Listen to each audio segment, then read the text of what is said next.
stands packed with tens of thousands of mobilized spectators who roared in approval as soldiers stomped and huge intercontinental ballistic missiles rolled by. Kim attended the parade with Russian Defense Minister Sergei Shoigu and Chinese ruling party official Li Hongzhon as he displayed his most powerful nuclear-capable missiles in a military parade. They appeared from a balcony looking over a brightly illuminated Kim Il-sung Square. The parade marks a major war anniversary and is a show of defiance against the United States as the North deepens ties with Moscow, as tensions on the peninsula are at their highest point in years. I'm Karen Chamas. And I'm Rita Foley, AP News. This is 8:20 a.m. WCPT Willow Springs and streaming worldwide at WCPT820.com. We are Chicago's progressive talk. No answer from Reverend Lewis. Okay, just keep trying, please, because he's coming up today. Now your WCPT 820 weather update. From the Weatherology Weather Center, I'm meteorologist Jennifer Wojcicki. A heat advisory will go into effect here this afternoon. We'll see a few scattered rain showers early today, then a slight chance for showers and storms here late. Otherwise, a blend of clouds and sunshine develops with a high in the mid-90s. Winds out of the southwest around 5 to 15 miles per hour. Tonight, a chance for showers and storms, cloudy, low of 71. Saturday, a slight chance for rain and storms, a high around 83 degrees. That's your latest Chicago weather update.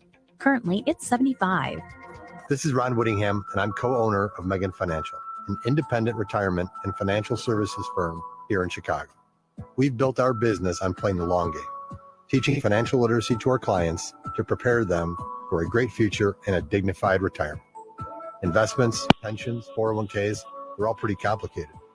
Reverend Lewis is on the line. Reverend Lewis? Give us a call at 708. Hey, now, Santita, what's happening? Hey, sweetie, let's talk right after I get off the air, if that's okay with you. Or visit us at MEGENT. Yeah, that's fine. Okay, great. I had an unexpectedly. Well, let me have you talk so that we can make sure that we can hear you. Okay. Okay. And thank you for being with us today. It's my pleasure. It's my pleasure. Keep in mind that investing involves risk, including loss of principal. Investment decisions should be okay. Paul, can you speak now? We're good. I heard him talking. Okay, thank you. Just let us know. Thank you. WCPT replay. Good morning, everybody. How you doing? In the United States, we now have the state of our country today. Where Nazis, and I'm not saying that like some hyperbolic Good morning to people who call themselves Nazis, who are waving swastika flags and who are shouting Heil Hitler, are holding rallies. And they're not just like three weird guys, who just escaped from mom's basement. It's like dozens, hundreds of people doing this at a time in cities all over America. This is not healthy. This is not the sign. These are not the signs of a healthy republic. These are the signs of a country in crisis and a country that is, frankly, I think melting down. Keep listening to WCPT. Oh, Bobby, because remember to let people know how they can worship with you throughout the week. Listening to WCPT 820. Okay, I'll prompt that, but I just want you to always take that opportunity. Okay. Sarcoma.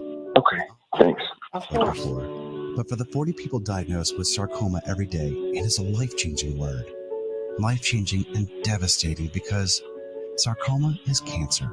Sarcoma is a cancer of bone and soft tissue more prevalent in children than in adults. More than 6,000 people lose their lives to sarcoma each year.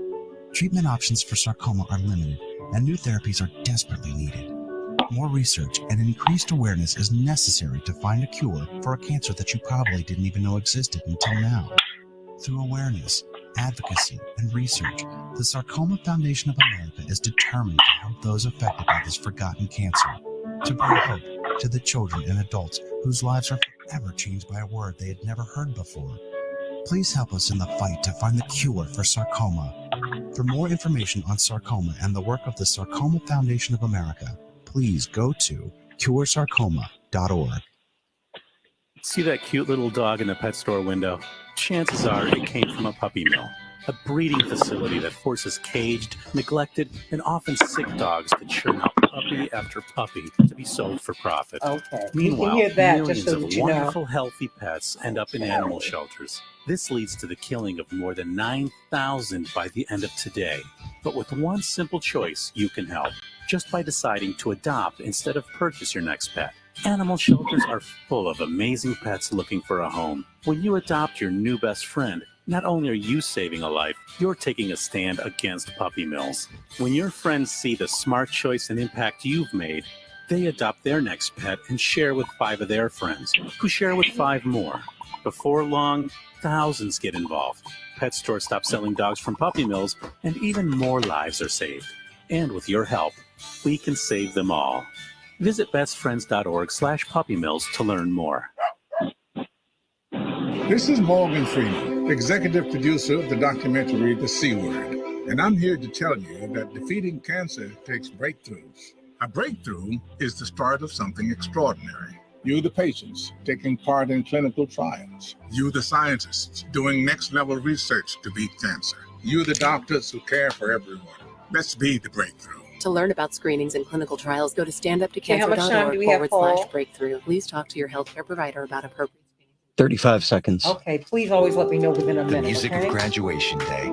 At All Communities right, and let's have a great Schools, show. our mission is to ensure that all at-risk kids have the chance to see this day. They've always had my back. They've always done anything to help me. Anytime I needed support, they were there. We not only help kids progress to the next grade, we support them on the path to graduation. Communities and Schools never gave up on me. They told me I can do it, and I did it. Communities and Schools proudly serves 1.5 million at-risk students every year. Learn more at communitiesandschools.org.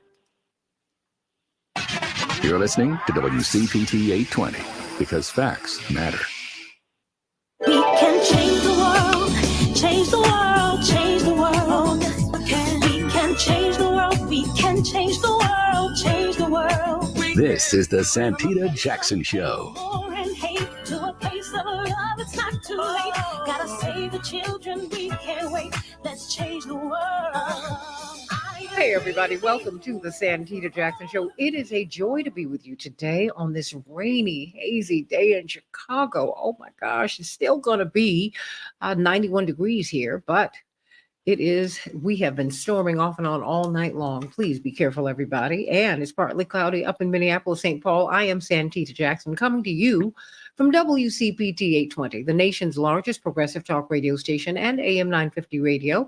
The voice of progressive Minnesota. Meet my morning stars on the Santita Jackson Show YouTube channel. Please get on over there. Get on over there and meet Andre and Louis Chewy and Laura and Dave Dowling and all these morning stars. Carol Soskin, not me, out in LA. Shirley in beautiful Philadelphia. Robert Williams. So sending you all so much love today. We've got a lot to talk about. The new charges against Donald Trump, the former president, and yet he is continuing to increase his lead as the Republican candidate for the presidency. What does that mean? What does all of this mean? We've got to talk about that on the Santita Jackson Show. But first, we're going to pivot all and we're going to go to a wonderful article, opinion piece that I read by my colleague, Tom Hartman. He's so brilliant. And he's talking about the danger that a second Trump presidency poses to democracy. And I want to know if the danger started with Trump or if it started before him. So let's talk about that, because indeed, when Benjamin Franklin was asked after the Constitutional Convention, what kind of government have you given us? He said, a republic, if you can keep it. A republic, if you can keep it. And really, did Dr. King know democracy? No. Did Rosa Parks know democracy? No. Blacks have only been able to vote since 1965. Native Americans since the 20s. You just keep on going. Democracy, well, that's been up for debate. It's something that we're moving toward. It's something strengthening the republic. It's something that those of us who have been dispossessed have been moving toward. We got to talk about that today so that we can look at who we really are, who we really have been, and who we could possibly become. Call me at 773-763-9278, 773-763-WCPT. Talk to me. Are we a democracy? Are we getting there? Let me know. Will Trump be the person, will his ideas upend what this great American project? Or have we really been struggling all along. Call me at 773-763-9278. 773-763-WCPT. We have got, of course, looking at Donald Trump, he's facing new federal charges in the classified documents case. The former president, according to this Washington Post report, and 2 aides are accused of trying to keep security camera footage from being reviewed by investigators, according to prosecutors. He now faces 40 federal charges, including 32 counts of illegally retaining national defense information. He allegedly hid classified documents at his Florida home. Extreme heat is blanketing more of the U.S. than it has all summer, from California to Maine, with over 170 million people under heat alerts. That's more than half of the United States. We're at about 334 million, 336 million. Just about half of us are living under heat alerts, and now it's hit the Midwest. We will see more of the intense heat compared with normal temperatures this weekend. Please drink water. Please go to cooling stations. Please, please, please take care of yourselves and look in on your neighbors. President Biden unveiled new safety measures yesterday, thankfully, which aim to protect workers in construction, agriculture, and other industries vulnerable to heat, including our UPS drivers. These UPS drivers do not have air conditioners in their trucks. Think about that, everybody. The Senate passed a defense policy bill last night. What's in it? More military spending and a pay raise for service members and other Defense Department employees, among other measures. What's next? A clash with the House, where hard right Republicans passed a vastly different package targeting the military's abortion policy and diversity protections. The Justice Department opened a civil rights investigation into Memphis police allegations that the Memphis Police Department systematically used excessive force and discriminated against Black residents. That is on the table now. Tyree Nichols, a 29-year-old Black man who we talked about some months ago, was beaten by Memphis police on January 7th and died 3 days later. The incident sparked protests across the country. The Supreme Court has paved the way for a controversial natural gas pipeline that would advantage, by the way, Joe Manchin. All right. In Chicago, a high of 91 degrees, thunderstorms. Minneapolis, St. Paul, 90 degrees, partly cloudy. We're holding out hope against hope for the women of the U.S. in the FIFA World Cup, the Women's World Cup, everybody. Today, China will be facing off against Haiti. And but over the past couple of days, we've just seen a lot of exciting action, everybody. Portugal 2, Vietnam 0, Nigeria 3, Australia 2, Argentina 2, and of course, South Africa 2. England and Denmark will be playing today. China, as I said, and Haiti. It is exciting. Major League Baseball, Twins will be playing the Royals today. The Cubs 10 last night, and the Cardinals 3, the Guardians 6, the White Sox 3. In the WNBA, we're going to have 2 great games this weekend. The Storm will be playing the Sky, and the Lynx will be playing the Liberty. And those are the headlines on the Santita Jackson Show. So glad to have Pastor Bobby Robert Burton Lewis. That's right, with us today. Well, you know, that's a tough one for me. I've known you since you were born, young man. So there we go. But I'm so proud of you. Pleasure to be with you this morning. Absolutely, absolutely. Your church, how can we worship with you? Because indeed, you have programs throughout the week, Pastor Bobby. Yes, absolutely. And so our service is on Sunday morning at 12 noon.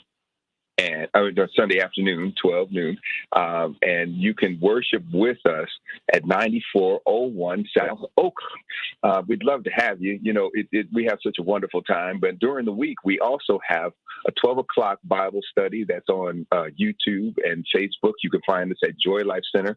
Our handles are that on both of those platforms, as well as we have a women's group and a men's group on Zoom. And so if you want to join us in our men's group or women's group, you can email joylifecentermbr@gmail.com. But we just love to have you come out and worship with us at 9401 South Oakley on Sunday morning at 12 noon. So I keep saying Sunday morning. Now, you know why I say that?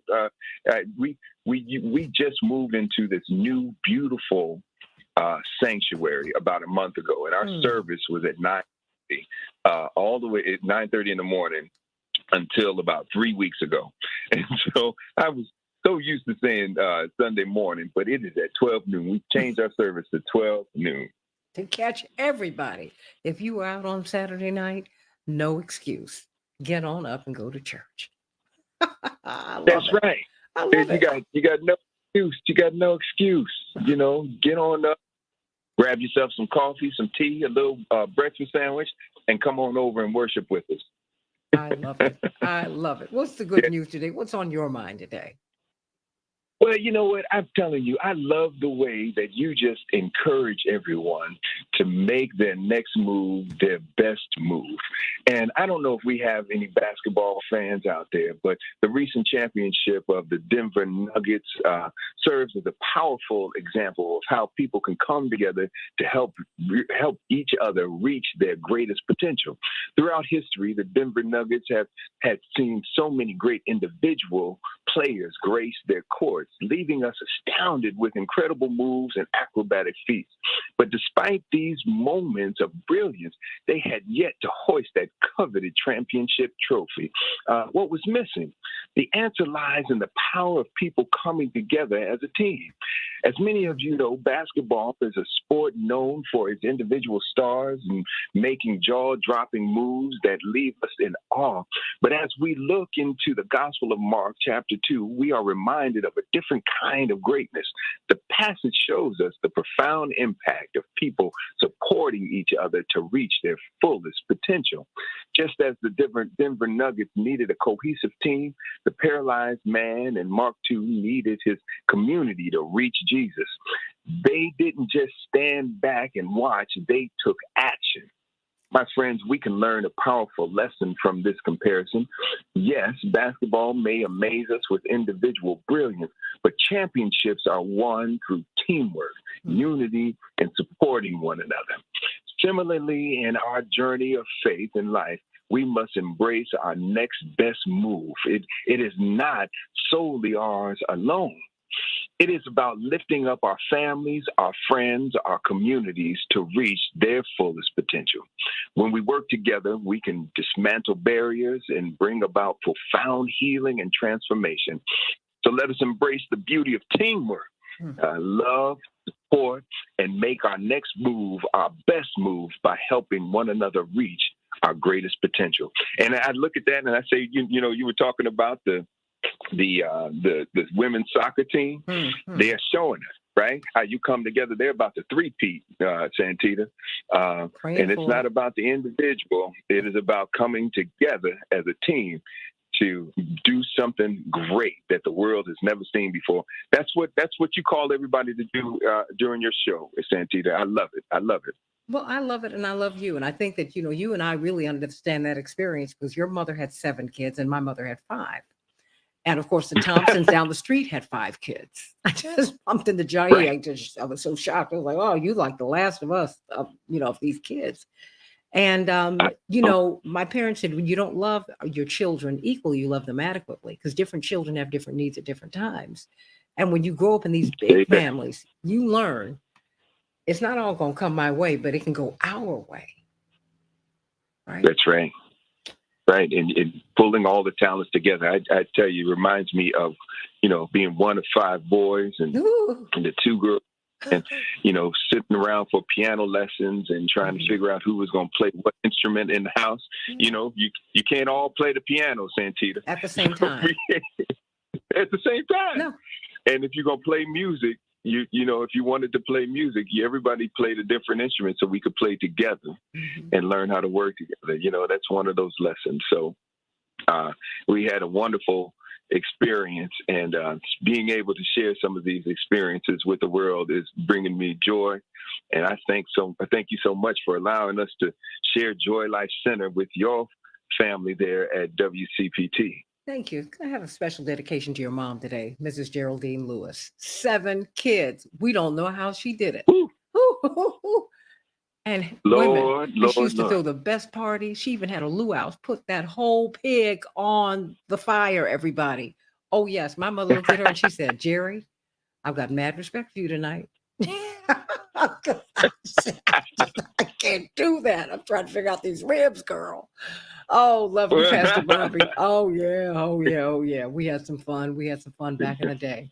But thank you for that. Yes. Teamwork makes the dream work, everybody. Your next move can be your best move as you hear the thunder. But that's all right. It's all good. Let God give us a little bit of rain. We need it.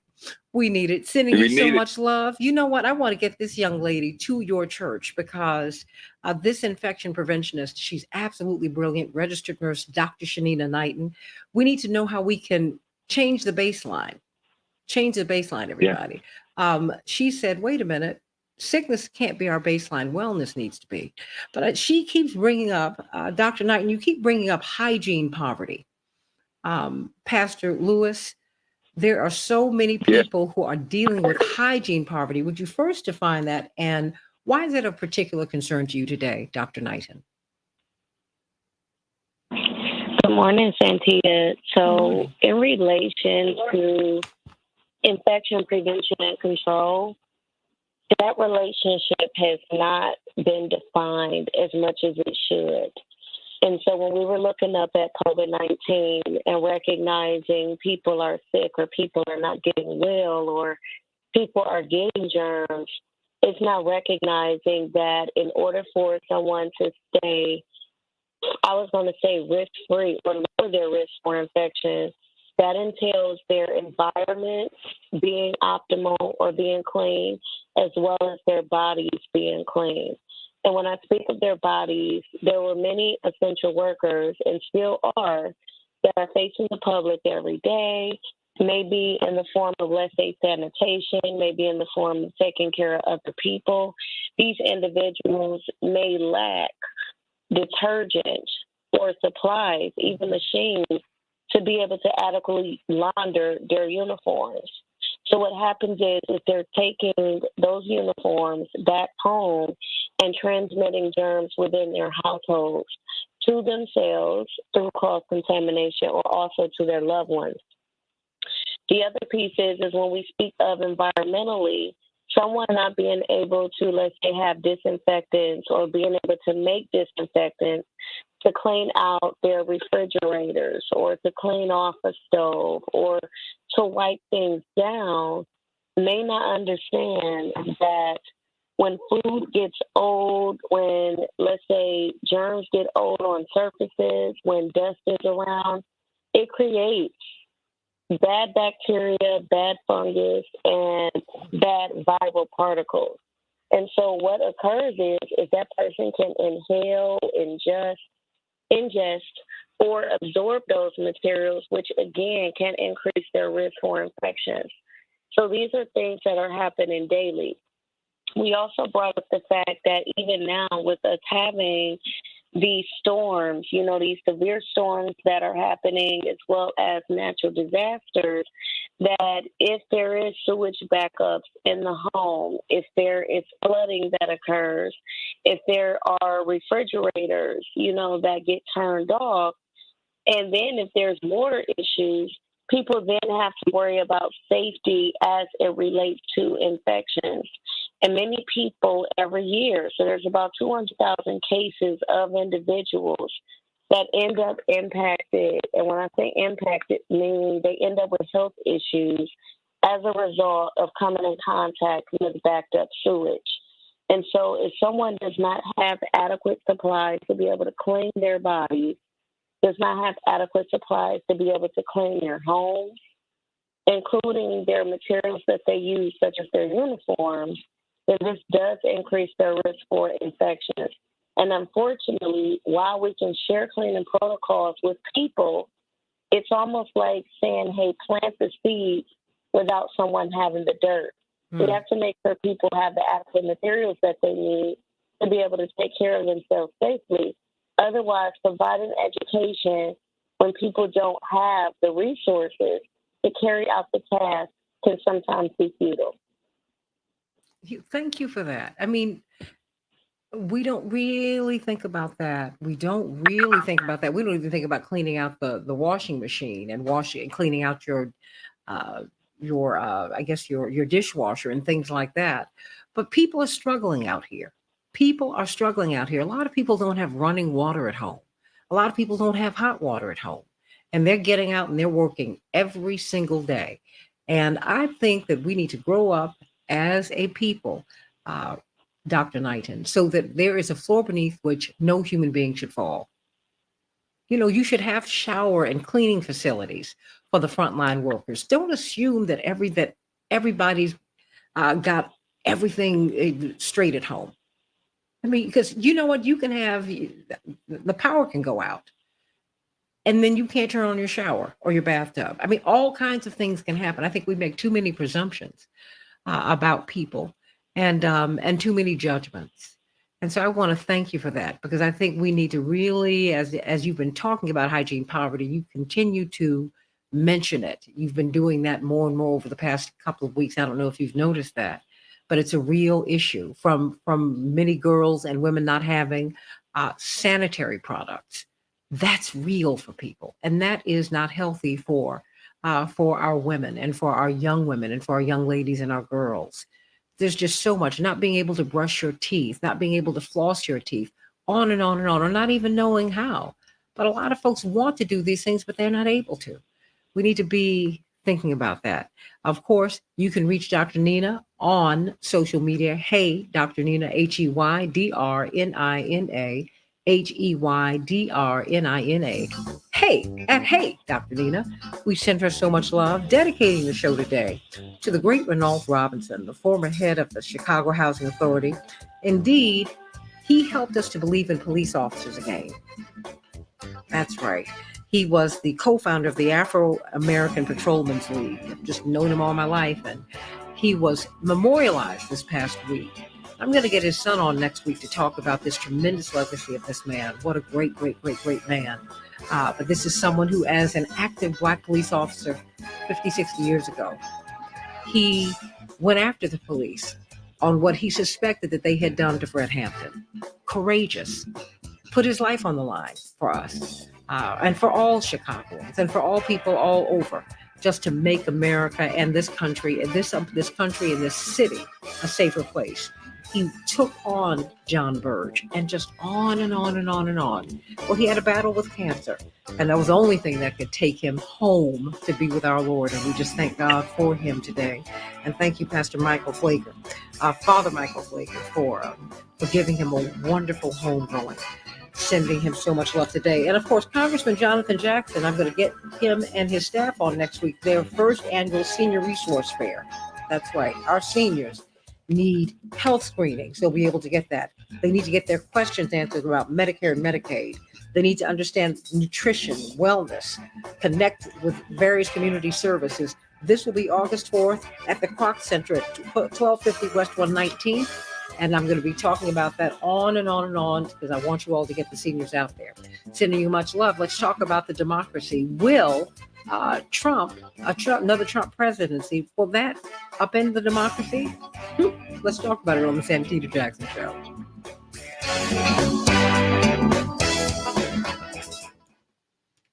Dr. Knighton, it's wonderful hearing your voice.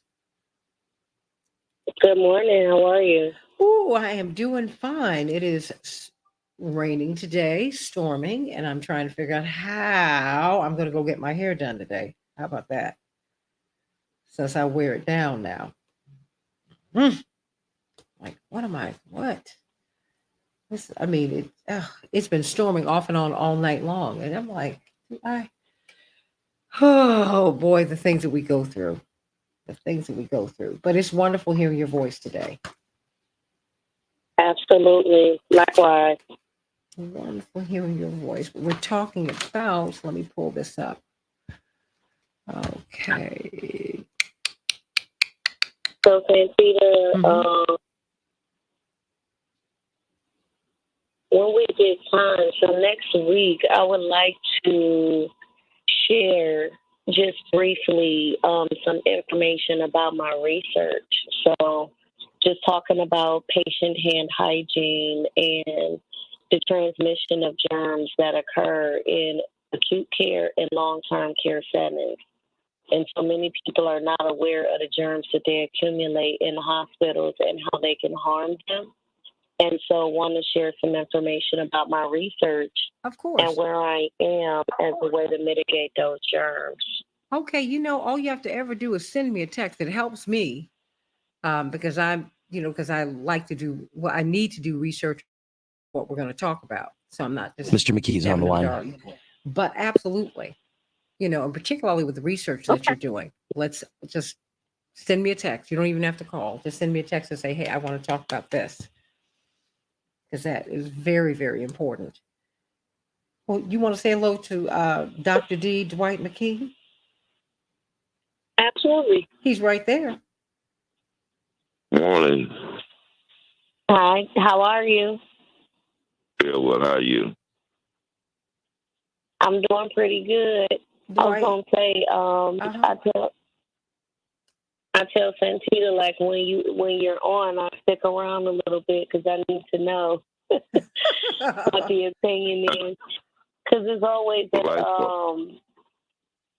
a balanced perspective, and I can appreciate that. And so the way in which things are shared is not coming from a place of, let's say, it's critical thinking. I think that's like the best that I can describe it as. So it's a refreshing appreciation for it. So. Well, I appreciate that likewise when I listen to you. Thank you. So, yeah, in the midst of everything, Mr. Green is on the line. Thank you. It's so easy to jump to conclusions. It's so easy for, people to listen when it's like the majority might have a view. But then it's like, okay, well, wait, let's consider that this potentially could have happened. It gives a different balanced perspective, so it's not biased. And so I know with me not understanding, let's say, what's going on in the political landscape, because that's not my area of expertise, I at least have an appreciation, because then when I'm starting to look into things, I'm looking at it from different perspectives when I'm starting to do my homework. Hey, sometimes I think people don't. Oh, no, go on. Sometimes I think people don't understand. No, go on, hon. Oh, yeah, I was going to say, sometimes I think people understand that I'm a social scientist, that I'm just looking at the cause and effect. I'm not operating in a bias. I'm just trying to share what I see. And that I was saying yesterday that I'm the weather man. I'm not the cloud. I don't cause it to rain. I just would tell you, you probably stand by. Coming back. Stand by. So Hold don't on. get upset with me. Stand by. We got Bryce Green on with us as well. Stand by. Change the world. We can change the world. We can change the world. Change the world. This is the Santita Jackson Show. War and hate to a place of love. It's not too late. Gotta save the children. We can't wait. Let's change the world.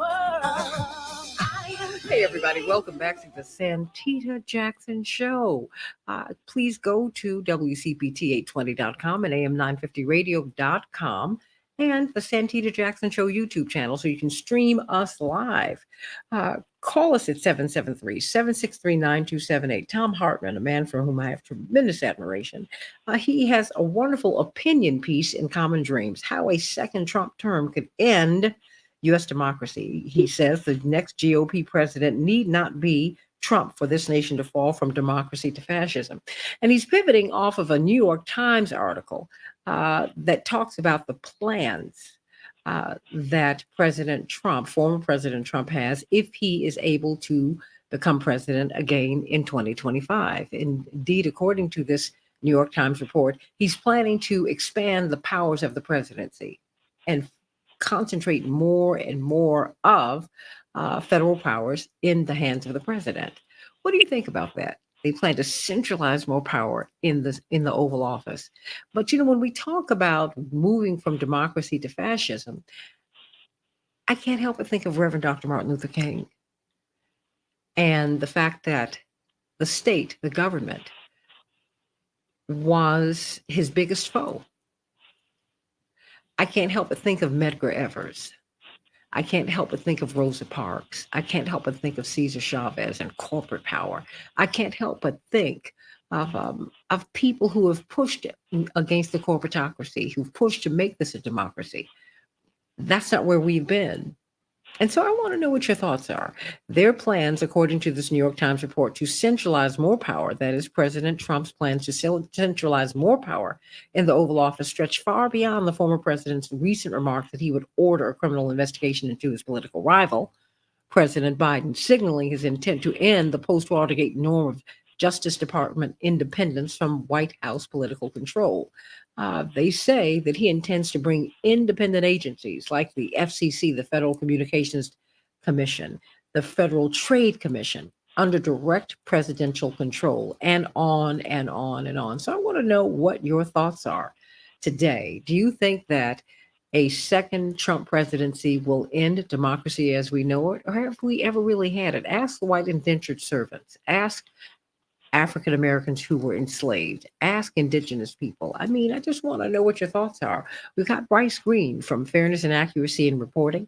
We've got, of course, brilliant social scientist Dwight McKee. Both of them are brilliant. Can't wait to hear what they have to say today. Let me start with you, Bryce Green, your thoughts.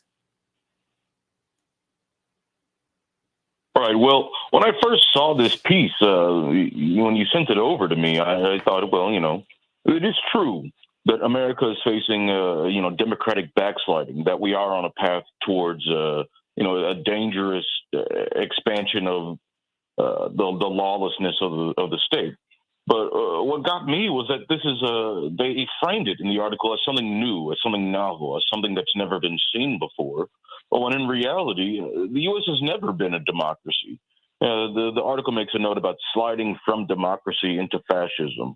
Well, the top-down authoritarianism that people associate with fascism has been a core component of the American system for a long time. I mean, you can go back as far as slavery, but even through the 20th century, giant top-down authoritarian corporations dominate policy in America. They dominate the discussion. They dominate what you're able to see. They dominate what information you're able to access. And this idea that Trump is some sort of aberration, I think is dangerous because it obscures the anti-democratic tendencies of America beforehand. And it creates this image that if we just get rid of Trump, then we can protect our democracy. And so that when, through Trump's presidency, we were doing bad things. And now that Trump's gone, as the meme went, you can just go back to brunch. That's a very dangerous ideology because it cleans, it launders the reputation of America pre-Trump. It's a term called Trump washing, right? If you can just say that Trump is an aberration, that he is the cause of all this democratic backsliding, when Trump's gone, well, the underlying system looks a lot better in comparison. But the underlying system is rotten and corrupt and continues to be. Both parties work for the same set of oligarchs. It's impossible in America to meaningfully vote against the interests of Goldman Sachs, Raytheon, BlackRock, State Street, and all of these other rich and powerful companies that dominate the world. And so to blame all of America's democratic woes, and there are some, to blame all of those on Trump, I think is wrong-headed, even if there are actual dangers to the Trump presidency.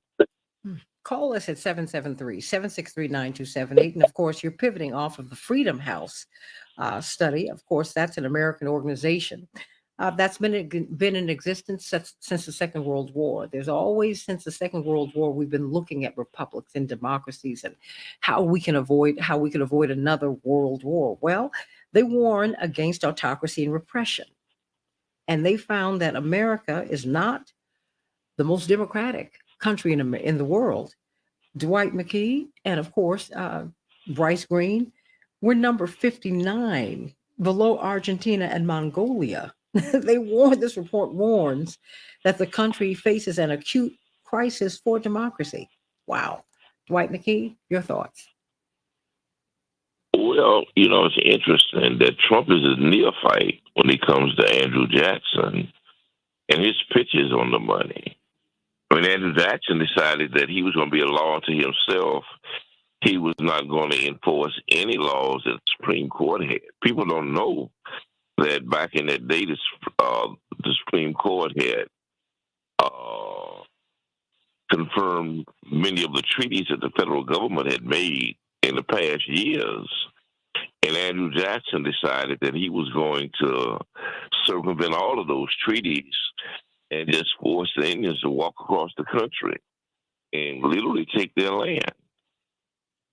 He had become a government unto himself and said it so that he would not execute anything that he didn't want to execute, and things that he decided should be lawful, that he would execute them independent of what the law said, what the Constitution said, independent of what the Supreme Court said. So this illusion, this mythology of the American democracy is so reinforced in our consciousness. It's such propaganda, but it has worked. And I think it works because behind the flag is always the music. I think it's the music that does it between me and you. Is that the flag be waving and the trumpets be and the drums be playing, and somehow that relationship between the flag and the music got us conditioned to believe that the mythologies of America being a democracy have been real, and they have never been real. We didn't get a chance to even talk about voting to 1965 and had to get beat in the head to do that.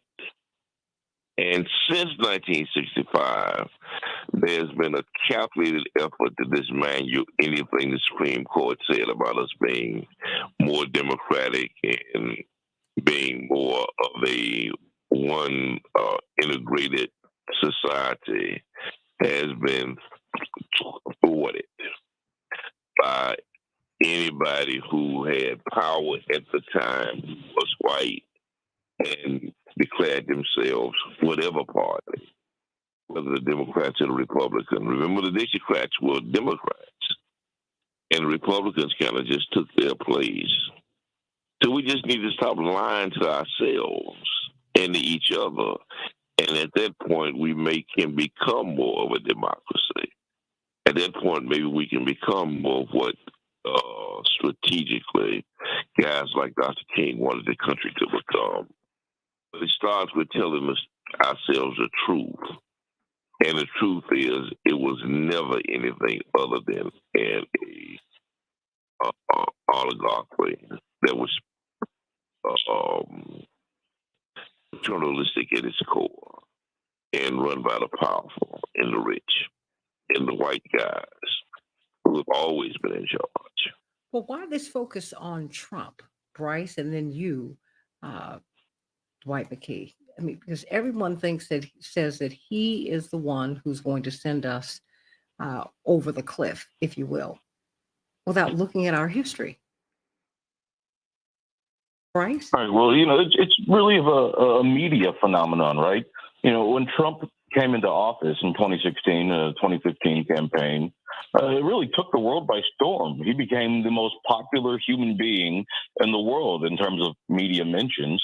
He was, I think, at one point more popular than Jesus, technically. Oh my gosh. But if people are likely to put more stock in and more agency to the media figure that they see on their television and who the pundits and the talking heads are telling you what's wrong. People are more likely to attribute major trends to those people, and especially when you have the media who's incapable of actually addressing the realities of history and drawing a line between past actions and current conditions. Well, then, yeah, of course, when someone holds up a clown in front of you and says that this clown is the root of all evil, well, Americans don't really have the tools to seriously challenge that and deeply analyze the structure from which that clown emerged. And so you have a situation in which Trump is sort of a scapegoat for all of America's democratic backsliding. And again, as I said, if you just get rid of Trump, these people seem to think, then everything will be all right, which is, just laughable. I mean, Dwight, what about the Trump washing? Because everybody says that he's the most horrible thing that has ever happened. And I'm like, wait, have you all checked the history? Well, I think it's bait and switch. I just think they use Trump as the boogeyman so that it creates enough fear to justify choosing Biden, who was as much status quo, at some levels more status quo than Trump. I think that they know that Trump is not as bad as they try to project him to be, but by manipulation, if they keep turning him into this big bad wolf, that people will instinctively become fearful and will think that the only way to save the democracy, the only way to save humanity, is Biden. I think it's just made its switch, and it's the real powers, the real status quo, is behind this. And while we're looking at Trump trembling, they're still in our pockets, robbing us and lying to us almost about everything. Everything from the pandemic to UFOs seems to be up for discussion. I was watching the UFO conference the other day, which was a Senate hearing, and the Air Force was saying, guys from the Air Force were saying, the government lies to you every day about everything. So I think it's all bait and switch. Call us at 773-763-9278. If there is a second Trump presidency, will that end democracy as we know it?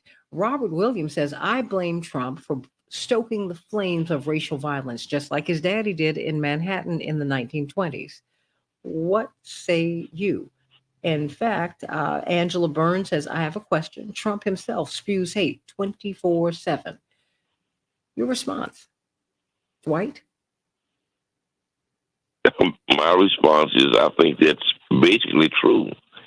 But I think he does it not because it's necessarily how he feels so much as he's appealing to a certain base and a certain constituency. And that's the majority of the American people, white people. Remember that he got the majority of the white votes. And that's a real base for him. And so he understands the thought process and the emotions of the majority of white Americans who are just like him. And so you can't blame him. I mean, you can blame him, but you understand that his racism and his incendiary rhetoric is done because he understands the thinking of the average white person that's voting for him. And so he is a farmer feeding a trough of pigs. He's bringing the food, but they're doing the eating. These people are pro-Trump because he reflects or projects to reflect their true feelings about their citizens, about their neighbors, about many of us and the brown people. This is Trump is maybe the big bad wolf, but it's a pack of wolves behind him. Call us at 773-763-9278. I wonder what your thoughts are. Angela Burns says we can hear and see for ourselves what type of man Trump is. Arlene Williams says, come on now. Are we really denying the harm that Trump has caused to democracy? We cannot excuse his conduct. Your thoughts, Bryce? Well, no one's excusing Trump's conduct. I'm just putting Trump's conduct in context. Trump has been harmful to democracy the same way a lot of other presidents have been harmful to democracy. Obama has been harmful to democracy. You know, he went after more whistleblowers than any other president using the Espionage Act. George Bush was harmful to democracy. Under him, we are still under a state of emergency in which secret, provisions of continuity of government are still into effect that we don't even know about, and Congress doesn't even have the authority to figure it out. Bill Clinton deregulated, giving more power to some of the most powerful financial institutions in the world. You can keep going back down the line. Each of these presidents, each of these eras has experienced a backsliding in American democracy. And to put that all on Trump, I think is wrongheaded. But Trump is, a clownish figure, and he has done a lot of damage. But to put it all on his back and to focus an inordinate amount of attention on just this clown, to me, I think it obscures the reality. We're not going to be able to fix our system if we think that all of our problems come from Trump. And, if people oppose Trump, it's fine to point out that, Trump's bad or he's unsavory and he's anti-democratic or whatever. But you're not going to fix it unless you point at how people on your own side of the aisle have been attacking democracy. Why did people vote for Trump? Well, it's because they felt that their lives were getting worse under Obama, and they were right to feel that. If we want to be serious about addressing democracy in the world, we want to address the living conditions that push people into sort of desperate anti-establishment plays like Trump. If we really want to save our democracy, we have to look at the nature of American empire and how our global system of military bases, missile placements, submarines, troop placements, all of that contributes to giving more power to a military-industrial complex, the MIC, that controls both Trump and Biden. So these anti-democratic forces are bipartisan, they're transhistorical, and again, you should not focus inordinately on Donald Trump. Dwight McKee, what if people call you a Trump apologist? How do you respond to that? Again, I'm just a social scientist. I just tell you what I see. And I'm not apologizing for anybody, but I do understand enough to know that the option is the belief that if you get rid of Trump, that Biden is the panacea. And I know that that's not true, because Biden has as many issues in his past as Donald Trump has in terms of what it is meant for the progress of black people. I mean, he's put more black people in jail, Biden, than Trump ever will, with his bills and his laws. And so, I mean, for me to say, to deny that is for me to be dishonest and for me to lie. And I won't do that because this is not based on my perception. This is based on facts. And anybody who wants to dispute that, just look at the facts. This is data-driven. And so whereas Biden may be more affable than Trump and less transparent than Trump, he has been in the same tradition of all of those guys that run his empire in the history of the country, including who I liked a lot, who was a very wonderful guy, Obama, who was about as undemocratic as a guy could be, who literally gave the country's economy over to Goldman Sachs, who had plundered and stolen the money. And he put the guys in from Goldman Sachs who robbed the economy. People lost millions of houses. They not just got their money back, they got the bonuses that they projected to have. If that's not undemocratic, democracy is not a thing. He literally had Gaddafi killed because he was talking about putting together a separate currency, which they're doing now anyway. I mean, come on, grow up, you all. Look at life, the real life, not in a propagandized life. It's America has always been, since its inception, an empire that has gotten its wealth and its status by plunder and rape and slavery. And they can deny, but that's just history. And to say that is not to be a Trump apologist. Trump wasn't around for 250 of those years. Well, Arlene says we need different points of view in this conversation. And you know, Arlene, we always hear different points of view. This is a different point of view. This is not the mainstream view. And so and you're part of this conversation. Call in. Call in at 773-763-9278. You have your thoughts and they are important. Come on into the conversation. I'm telling you, everybody, call in. There's a seat at the table. It's empty. You just need to come in and fill it. I want you to call me at 773-763-9278 because now we're going to pivot and talk about these new charges against Trump. I mean, because for all of his faults, guess what? He is a leading candidate for the Republican nomination for the presidency of the United States. He is that. And for all of the talk about Ron DeSantis and all of the hopes and the money that was poured into his campaign, the longer he's out here, the more his numbers drop. You got to look at that. So I want you to have the last minute, Bryce Green, your thoughts. We need different points of view in this conversation. Right. Well, I do understand why people are worried about how Trump's presidency could affect the nature of democracy. I mean, he can appoint judges, he can restructure the government, but again, like all of these problems stem from a root cause. And that root cause is at the heart of the American project. It's that we are fundamentally built on anti-democratic structures. The correct question isn't, why is Trump so bad? The correct question is, how did America get to the point where someone like Trump could operate? And I think the answer to that question, you'd have to dig a lot deeper than, just calling Trump bad and calling him a criminal or whatever. It's the entire rotten system. The system that birthed Joe Biden. It's a system that birthed Barack Obama. It's a system that birthed Bill Clinton. It's all the same.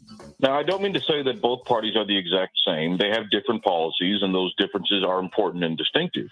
But if we're talking about democratic backsliding, both parties contribute dramatically to that policy. And I think that should be recognized if we're going to be any sort of serious about addressing it. And we're the ones who have the power to turn things around. So do that. Mm-hmm. Do that. As you're talking to me about a different point of view in this conversation, jump into the conversation. Because guess what? The reason President Trump can say fake news is because most Americans do not trust the corporate news. So where does that leave us? Everybody's looking for news somewhere up under these rocks and whatnot. We are living in a state of mistrust, distrust, and it is not safe for us. It's not safe for the Republic. It's not safe for those of us who want to become more democratic. Think about that, everybody. Let's talk about these new charges against Donald Trump. What do they mean? What do they mean? Back with more of the Santita Jackson Show. Please, everybody, mark August 4th on your calendar. The Kroc Center, 1250 West 119th. If you are a senior citizen, Congressman Jonathan Jackson has a day for you. Free health screenings, answers to your questions about Medicare and Medicaid, nutrition and wellness with certified experts. You'll have those discussions. Community service organizations that can help you make your life even better. It's a day dedicated to serving our senior citizens. Back with more of the Santita Jackson Show in just a few minutes. Bryce, thank you so much. You Trump apologist, you. Oh, y'all, I mean, really, I think we're going to have to become much more serious and more nuanced in our conversations, everybody. If we're going to move this American project along, if we're going to move it along, you gotta, I don't think that the indigenous people would call this a democracy. I don't think Dr. King Attorney Patillo's on the line. Thank you so much. Dr. King was arguing for this to become a democracy, as our government hounded him literally to death. The FBI office in Atlanta. Despite those, no, go on, please. I was going to say, despite those Freedom House numbers, about whether or not I think it's called the Freedom Index that they have. If you look at polls about what countries believe that they are democratic, about like what countries believe that their governments are responsive to the needs of the people, America is very low. Mr. Lampy's on the line. Small percentage of Americans believe that their country is actually democratic. Contrast that with places like, Cuba or China. In America, you hear all this stuff about how China's an authoritarian, state or whatever. But far more people in China believe that their government is responsive to their needs. So how do you square that circle? The only way you can square it is by understanding that American democracy is really just marketing material meant to get people to accept their domination. There you go. Boom. And so, all right. Bryce Green, thank you so much for being with us today. Sending you so much love. I know I pulled Thank you you for out having me, Santita. Always. Can't wait to have you back. And congratulations. Always. Regarding your appearance before the United Nations. I'm glad that you were there. Appreciate you. I appreciate I'll talk to you later. Absolutely. Yes. Sending you so much love. Sending you so much love. Yep. Robert Patillo? Is Robert there? Kitty Kurth is on the line. Okay, Kevin Lampy. Good morning. Hey, Kitty Kurth. Present and accounted for. Hey, is Robert Patillo there? I thought you said he was. I am here. I'm here. Oh, okay, great. And so when we have Kitty Kurth and we have Kevin Lampy as we talk about election 2024 and these documents. Oh my goodness. I'm glad to hear your voice. Attorney Jones is on the line. Attorney Daryl Jones, how are you? Hey, good morning. Doing well. Yourself? Ooh, looking at this thunderstorm, trying to figure out how I'm going to go get my hair done today. Isn't that a lofty aspiration? I'm like, really? oh boy. I'm like, yes, that is what is going through my mind, everybody. I'm trying to figure out my hat, what I've got to construct to put on my head. Attorney Fancher's on the line. Thank you so much. Attorney Fancher, how are you? I'm fine, thank you. Good morning. Oh, good morning. You are joining Kitty Kurth and Kevin Lampy and Robert Patillo. Well, good morning, all. Okay, Renee Criswell, how you doing? Okay. A lot of people have a lot to say about our democracy, our burgeoning democracy. Well, certainly our republic. So, and I've got these lovely pink shoes that I'm wearing today. Of course, Kitty could relate to that. And I'm like, wait a minute. I think I need to change up on what I was going to wear today. How about that? If it's going to rain all day, what is this? Whew. I'm so hurt. I lay out my clothes the night before, get excited. and now this. So everybody, and I'm broadcasting from home. So if you hear the thunder, it's because I'm in the front of my place. Okay, just as you had heard it a little earlier today. So, but I'm glad to have all of you on today. I want to talk about all of these document dumps and what they mean. And, as we watch DeSantis, this paper candidate, he was supposed to take the nomination. And Kitty, the longer he's in the race, the more he drops in the polls. What do you think that is? These hypothetical candidates, you always have to watch it, Kitty. Well, remember, no one has gotten on any ballots yet. No one has done any petitions. No one has fulfilled any of the requirements to even be on one primary ballot yet. That's a great point. Do you think any of the candidates might have trouble? Oh, God, yes. Okay. Oh, God, yes? Okay. Well, when it comes down to it, you have to get volunteers out there working for you. You have to get actual people on the ground in a state like Illinois. You have to get thousands and thousands of petitions. You have to have an army. You have to have people who believe in. 1 minute. You can't just have a lottery and, they're playing all these games to get on the debate stage, but you can't do that with ballot access. No, you cannot. No, you cannot. No, you cannot. So, well, stay right there. We're going to get right to it because we've got a lot to talk about today. Dwight, are you still there? I don't think I heard him hang up. I am. Oh, I'm okay. listening. Oh, okay. Well, No, I'm here. you're more than welcome to join on in. Because we got a lot 30 to seconds. talk about. And of course, Congressman Jackson is having this first annual senior resource fair. So that is great. Okay. Now, what makes you a senior citizen? Is it 62, 65, or 67, or 60? Which is it?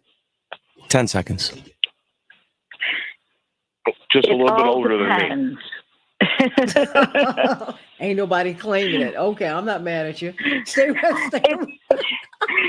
It depends on if you're at the movie theater or medical. Shame on you, Kitty Curl. Stand by. We can change the world, change the world. This is the Santita Jackson Show. War and hate to a place of love. It's not too late.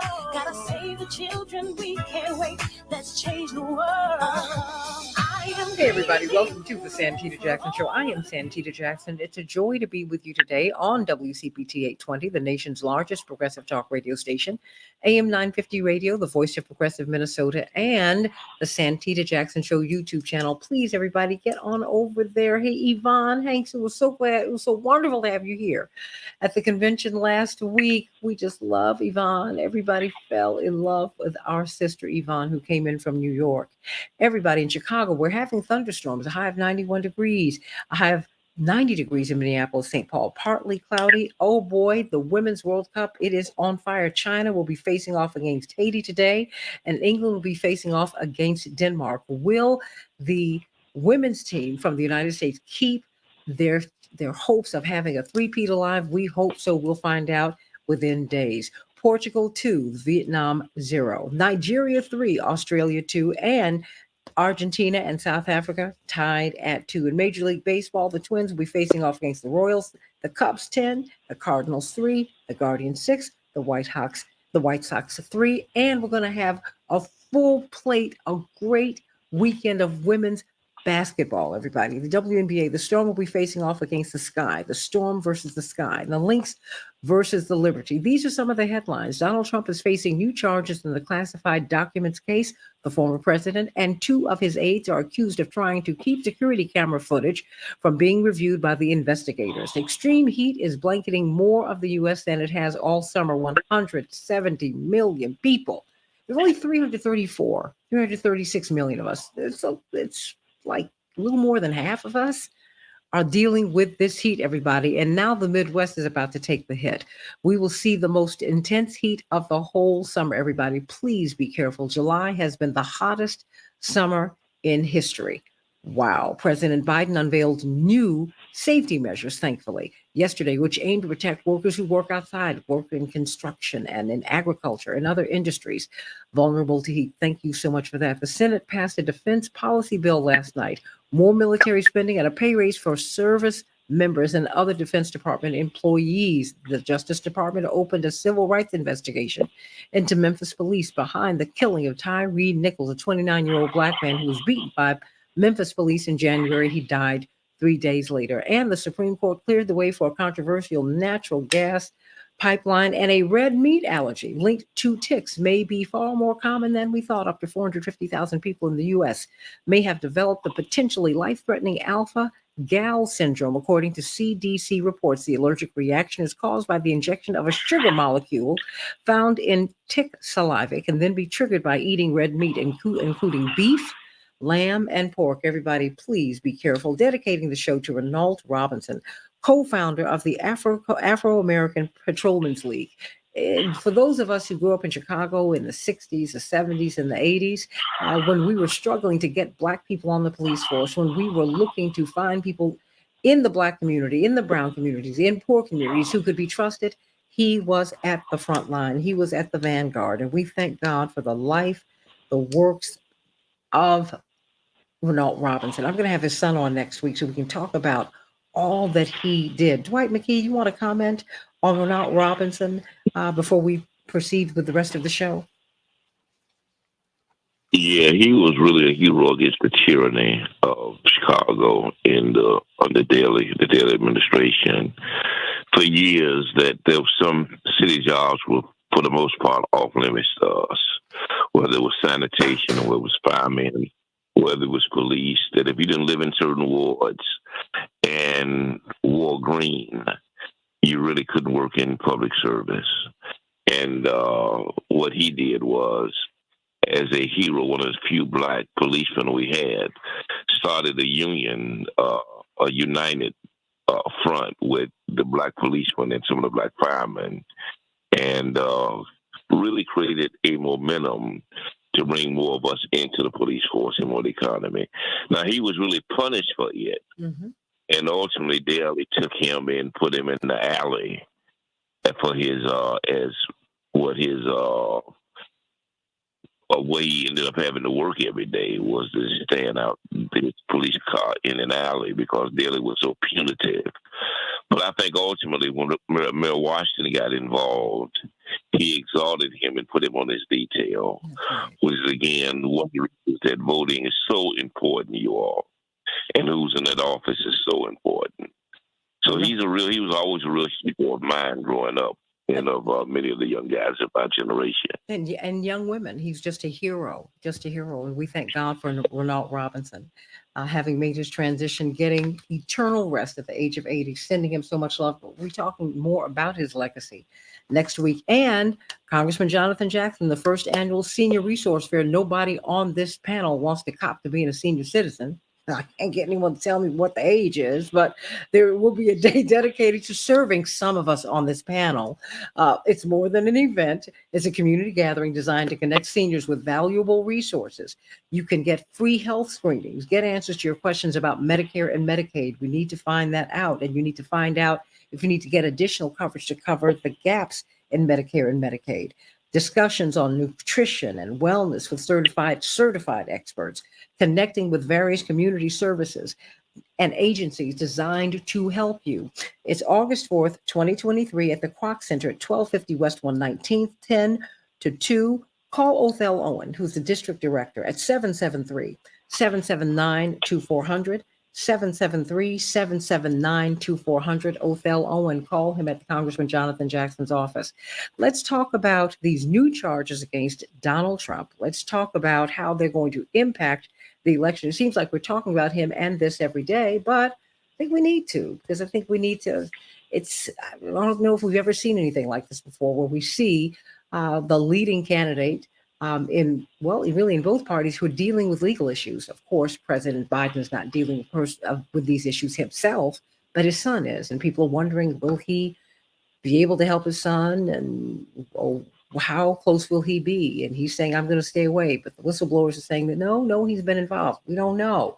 It doesn't appear that he's been involved, but we need to know what's going on. But with Donald Trump, he has 40 charges against him. 40, everybody. 40. How do you run for president with that? Wow. And these trials will be taking place during the primaries. Have we ever seen anything like this before?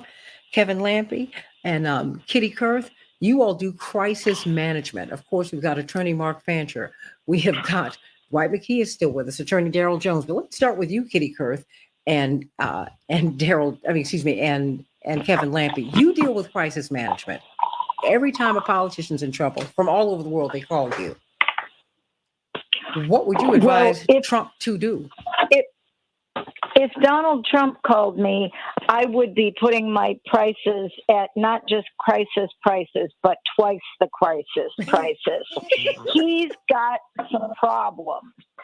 You know, I am interested to hear from the attorneys, because I only play one on TV. I'm not a real attorney, but to a politician's eye, to me, these look like real problems. But I would love to hear from the attorneys about, literally and physically, what is Donald Trump going to have to do to get out of these problems? And how serious are the charges, and what happens if he wins in court? What happens if he loses in court? Well, the reason I was asking you, and I'll pivot to Daryl Jones, but before I pivot to him, the reason I was asking you and Kevin, Kitty, is because you all deal with crisis, and so much of this is optics. I mean, he's been charged, and it seems like his supporters don't care. They don't care. In fact, yes, in that his supporters are going to be with him, well beyond the grave even. He has a base that is messianic, and these people have convinced themselves that he is their savior. There is a documentary that's on one of the streaming services about the Flat Earth Society. And I encourage people to watch this documentary, but substitute the word Trump for Flat Earth, and you will see the dedication that these people have, and they are convinced themselves that he is the only one that's going to solve their problems, and all he does is take their money. Well, before I get to you, Attorney Jones, Attorney Patillo, because you'll be talking about this on Sunday, no doubt, on WAOK, the iconic Atlanta talk radio station, from 1 to 4 Eastern Standard Time. How do you read all of these charges that are coming his way? They just continue to add up. Well, the best part of this to me, and I don't know who else read through the indictment yesterday like a nerd, but it reads like a 80s hijinks comedy where you have the guy who says, well, the big guy told me to delete the server. And so then there's another guy who's like the pool guy, but neither one of them knows how to delete the server. So they bring in a fourth guy, and then someone else flies in. And so then the fourth guy doesn't know how to delete the server either. So then they're all just sitting there scratching their head saying, well, the boss said we got to do it. It's like a Laurel and Harvey skit. And this is too surreal to be reality. This is too absurd. The level of sloppiness. It's one thing to have a conspiracy. It's another thing to have a conspiracy with absolute idiots. And that appears to be what Donald Trump did in these new indictments. And it's going to be difficult to see for his supporters how you start making this argument that, well, this is a deep state conspiracy. These are runaway prosecutors. This is the Biden Justice Department coming after me, because they have Walt Nada and defendant 4 who was added yesterday. I think it was Olivio Rodrigo. Somebody can check me on that name.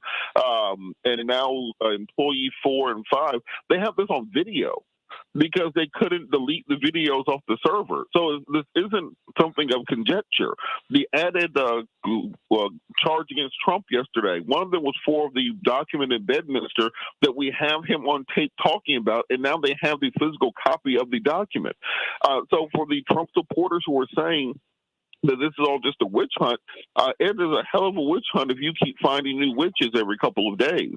And Trump's going to have this issue. And as I've said from the beginning, the only reason that we see people like Tim Scott and Asa Hutchinson in this field is they're not planning on beating Trump. They think Trump's going to be in jail. And that's why the Republican field, none of the things that are happening currently matter, because even if Trump wins the Republican nomination by 40 points and then they put him in handcuffs, it's going to be very difficult to see him being the general election candidate. And that's what all these other Republicans are counting on. There are 2 separate races going on in the GOP primary. There are the Republicans who are running against each other, and then there's President Trump running from the law. Attorney Jones.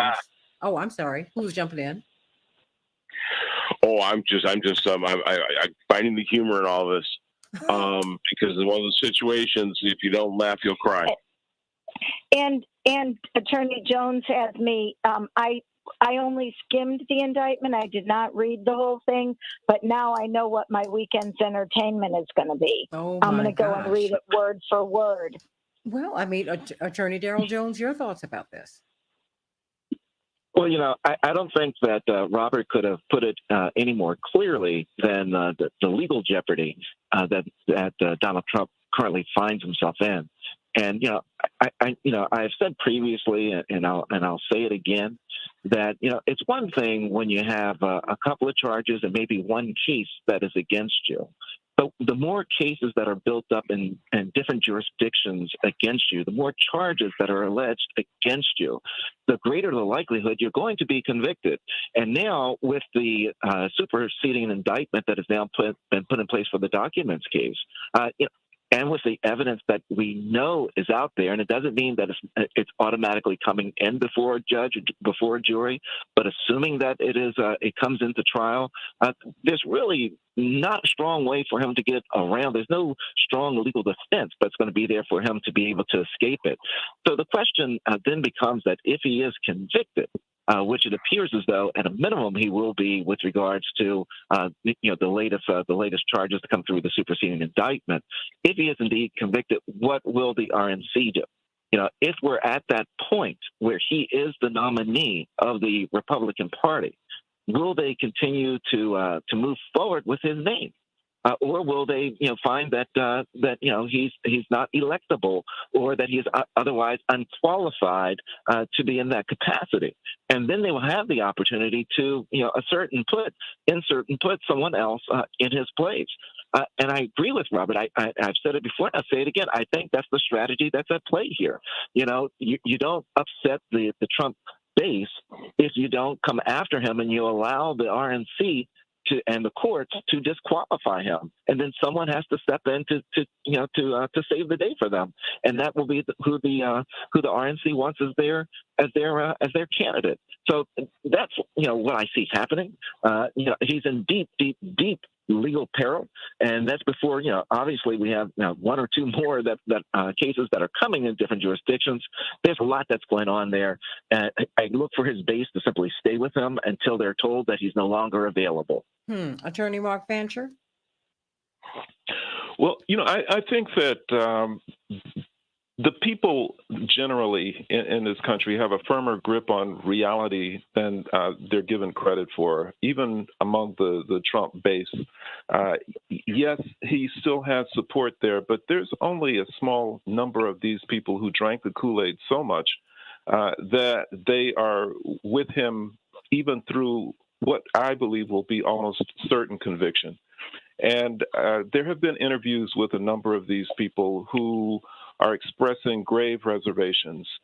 They continue to say that they support him only because they don't see any alternative, and they just don't see any place else to go. And what I think that means for those who are concerned is that this creates opportunity. I think that the entire political scene right now, as it has been operating over the last number of decades, is in total disarray. I think the Democratic Party is in disarray. I think the Republican Party is in disarray. And I'm delighted by it all because I despise the duopoly. I despise the corporate control of the political arena in this country. And I fervently and sincerely wish for the destruction of the Democratic and the Republican parties. And I think that amidst all of the chaos that exists in both, there are voters who are looking for political alternatives, and not just election alternatives. They're looking for a different route.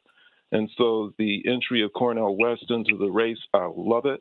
I love all of the Republican challengers, all of these people who can stir this pot and create serious discussion about substance, and we can move away from the discussion of the absurdity of Trump as the village idiot. I think that the better served we are as a country. Dwight McKee, I'm glad you're still here. I mean, so your thoughts. I've got a couple of minutes before we go to break. Well, I don't discount the notion of jury nullification in a case like this because you have as many Republicans as Democrats on the jury. And I think at that point, some people on the jury, it only takes one or two,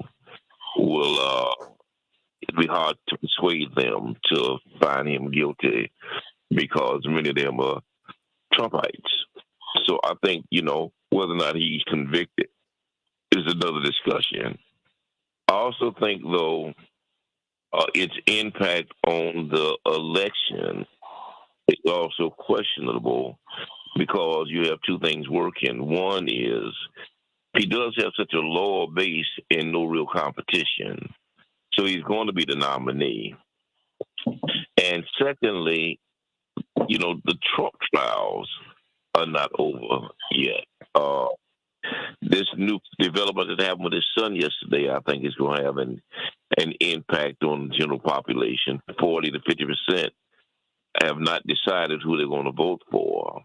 What And the reality of the Trump trials? Are you speaking of Biden or Trump? I'm speaking of Biden. Oh, okay. And if the question now is whether or not, and the question was raised yesterday, it's not a hypothetical question. If the two questions are, if Trump is elected, will he pardon himself if he's convicted? Or if Biden is elected, will he pardon his son, which was also raised yesterday, puts us in a pretty tenuous situation in this country. It's a real reflection of the mediocre leadership on both sides of the table, both sides of the aisle. So you don't see this just as Trump. You've pulled Hunter Biden's legal troubles into the president's lane. You're saying that they're his legal troubles as well? Yeah, I'm saying that this is not going to be a one-sided trial. I'm saying that it's a major legal situation for Trump, but it's not the only legal situation in town. Is that Biden has they're about to introduce hearings on Biden and his family business. And that may not dominate the MSNBC headlines, but you better believe that Fox is going to have a field day on that. And they are the dominant cable system. And so I think that Trump has done some misdeeds, and he is probably as guilty as sin. I do concede that, but I do wonder though how much it's going to matter. When you sin in hell, I mean, how much does that matter? It's really the norm, the mean. That's so interesting way to put it. Stay right there, Kitty. We're gonna go to this break, and then I'll be right back. But everybody, stay with us on the Santita Jackson Show YouTube channel. You don't want to miss the side conversation that we have during the commercial breaks. Back with more of the Santita Jackson Show in just a minute.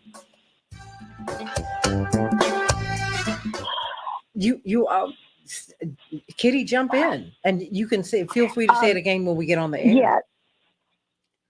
There's a Monmouth University poll just in that I want to talk about when we get back on the air. Okay. I'm here for it. I want to hear, because I just think to me it's a really dynamic race for a whole lot of reasons, which is why I brought this up. We brought this up several times on the show this week, but because you and your husband do crisis management. Well, that's just it. I'm not sure that Trump voters think that this is a crisis.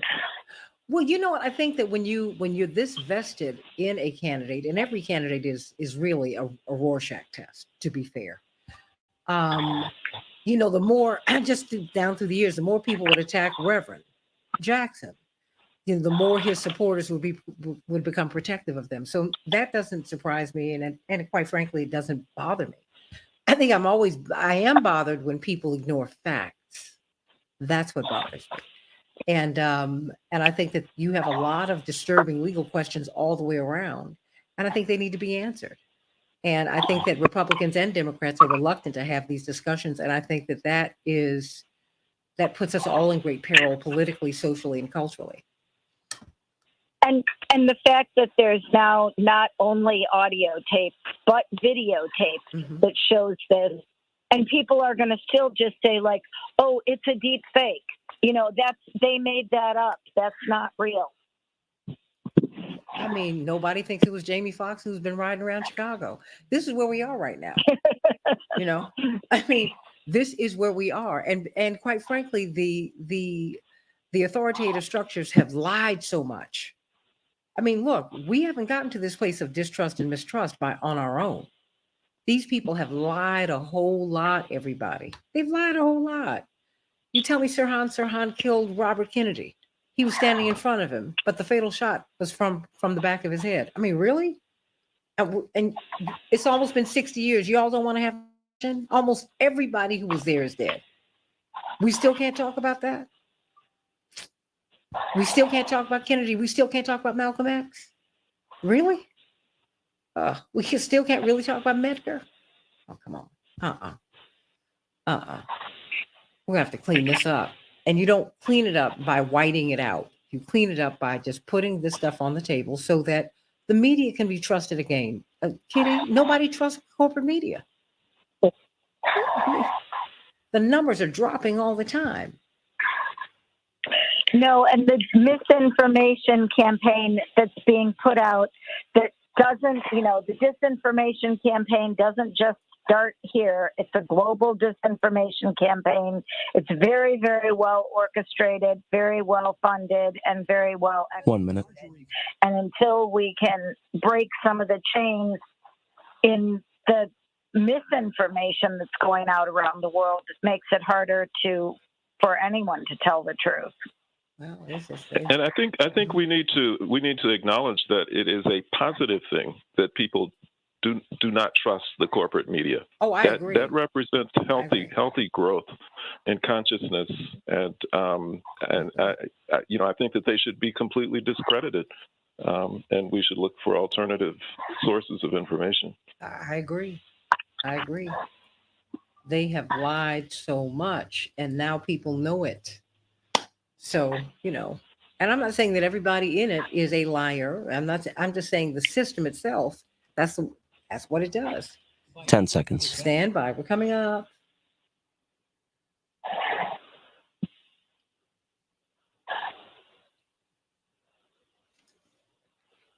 We can change the world, change the world, change the world.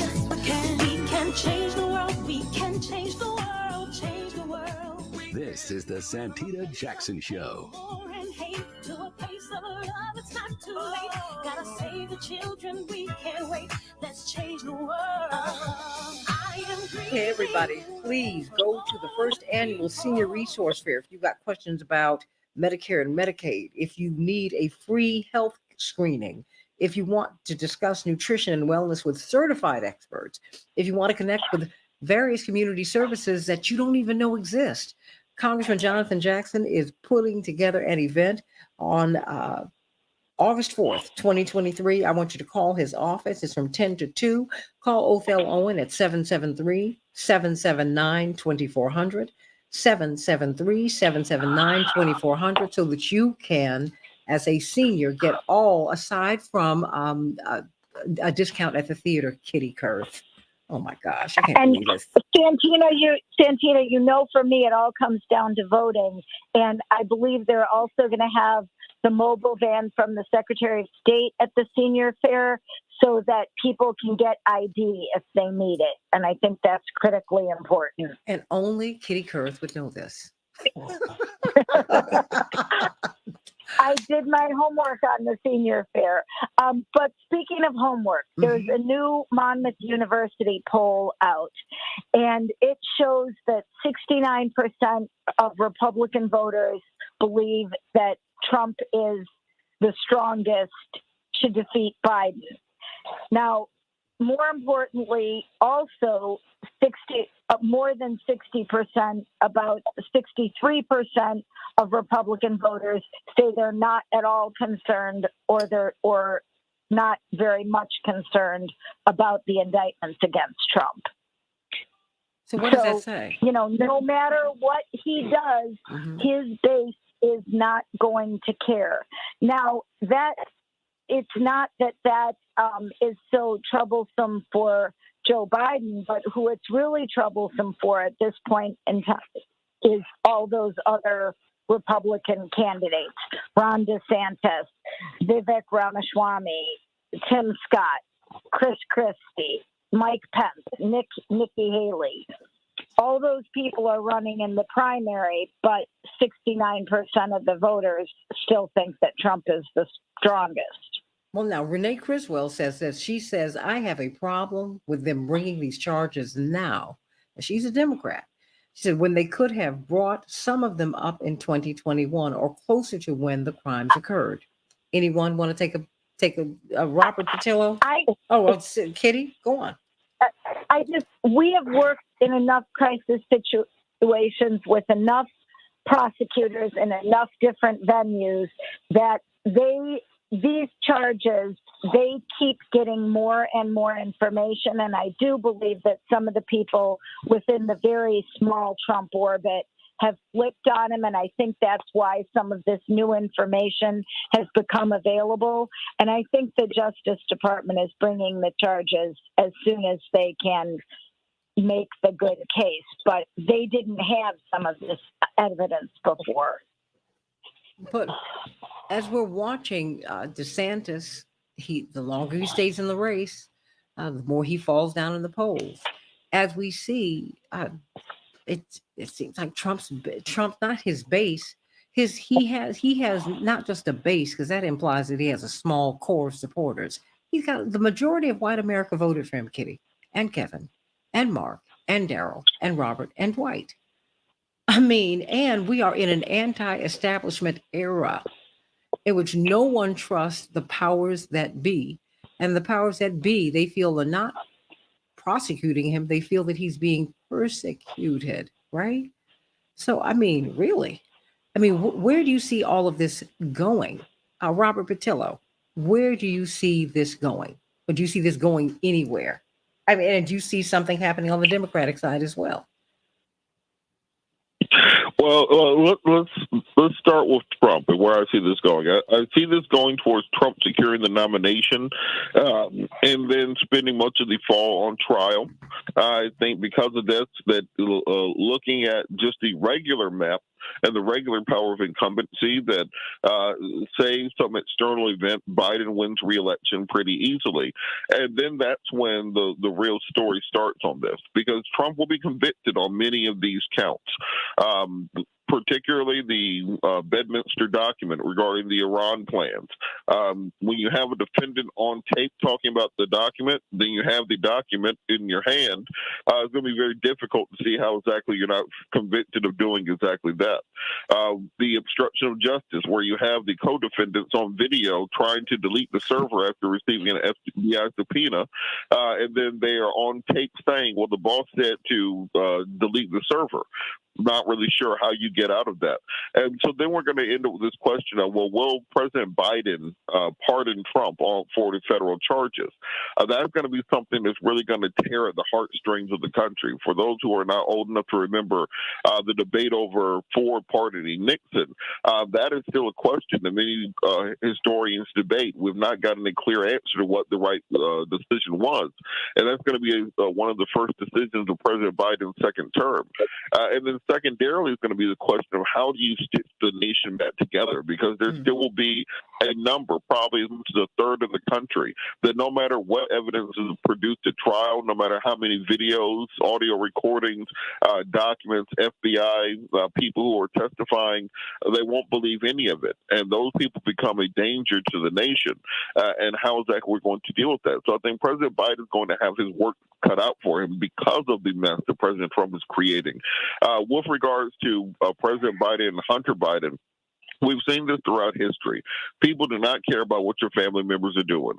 They didn't care about Buddy Carter. They didn't care about Bill Clinton's brother. They don't care about Gerald or Betty Ford's drinking, those sorts of things. Your family is your family. Everyone has family, and everybody knows the family can't be controlled. I don't think that's going to have the biggest effect on President Biden. And what we've seen thus far is Republicans have been hammering this Hunter Biden question for 6 years now. Remember, President Trump's first impeachment was over the call to Ukraine to get dirt on Hunter Biden. President Trump had 4 years in complete control of the federal government to bring charges against Hunter Biden and didn't.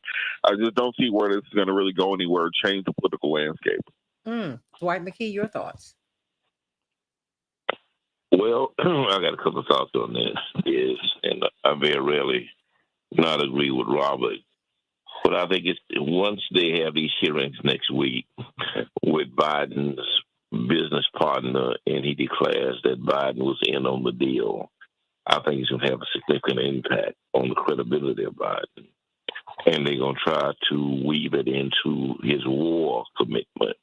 Now, whether or not they'll be able to take it that far, I'm not sure, but I know they're going in that direction. You can best believe that Trump is not going to jail. They're not having a sitting president in jail in a country that's divided. And so whoever is the president, whether it's Biden or Harris or whosoever it may be, you can guarantee they're going to pardon Trump because they don't really want to run the risk of the backlash that he's going to be involved with. And his sins are not that severe. Their sins, their crimes, and he's done a lot of crazy, insidious things, but they don't rise to the level of jail in many ways, at least in most people's opinion. That it may be enough to keep him out of the presidency, which is their goal, but I don't think anybody's really trying to put him in jail because, his crowd is severe and nutty. I mean, his crowd will shoot people, and they've demonstrated that before, that they're willing to shoot people. And so those don't think that whoever is the president, whoever of the Department of Justice, don't think they won't take that in consideration. So the country's not divided at that level. What say you? My opinion. Well, I mean, before I go to the callers, Mark Fancher, your thoughts about that? Well, I wouldn't presume to know what's going to happen politically, but I'm very interested to see what happens politically. I'm quite excited by what I see happening politically. But I do think, honestly, that not only is Trump not going to jail, I think that he's not going to trial. I think his lawyers are probably savvy enough to understand the necessity of negotiating some type of a plea for him, which is going to embrace all of these different crimes that he's committed. And they will work out something that will result in some sort of criminal penalty, but probably not incarceration. And I think that because he will be out and functioning and walking the streets, that he will be able to continue to conduct his political life. But what that looks like and what the reaction of the country will be to that, it remains to be seen. As I said earlier, I just hope that it creates total chaos, throughout the political system. Attorney Daryl Jones, will they be able to keep these all? I mean, it's what, 40 charges? 40, goodness gracious. Can you avoid trial? Is there, in all of these various jurisdictions? Well, I mean, obviously, the way to avoid a trial is that they work out some type of global agreement with all of the charges and cases that are in existence. And then, as part of that agreement, I think, if you went down that avenue, you'd work out a global agreement. And then what Mark was saying, as part of that agreement, you would have the former president agree to step aside and not run for office. And then, put whatever terms and whatever in place. And part of what that would do would also address what Dwight McKee was raising with regards to, and I think maybe Kitty was raising, is that there's such a large number of Trump supporters that there would be a concern if there was a trial and a conviction as to what would happen with those supporters, what would be their reaction to it. So if they're able to, avert going to trial and able to work something out such that, the former president is no longer a candidate, and they're able to begin to bring the nation back together and work in that regard. Now, that's certainly one of the practical sides of trying to reach a resolution.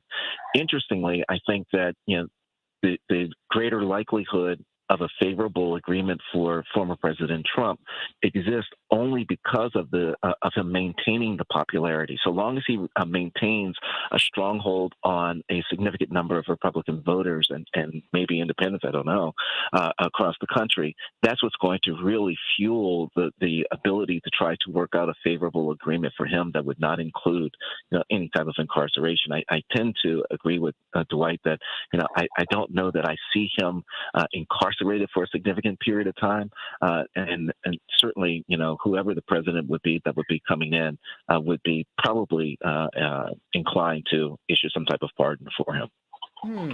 Call us at 773-763-9278. Anita, how you doing? Good morning to everyone. Morning. What's on your mind today? I guess I voted for Trump the first time only because I didn't want world leaders with strong-headed males, attacking her like they did with Bill when she was with Bill Clinton. I just thought that was too much. So I thought a male would be better to deal with men and their stubbornness, especially our first female president. But not that I didn't think she could handle it for the most part.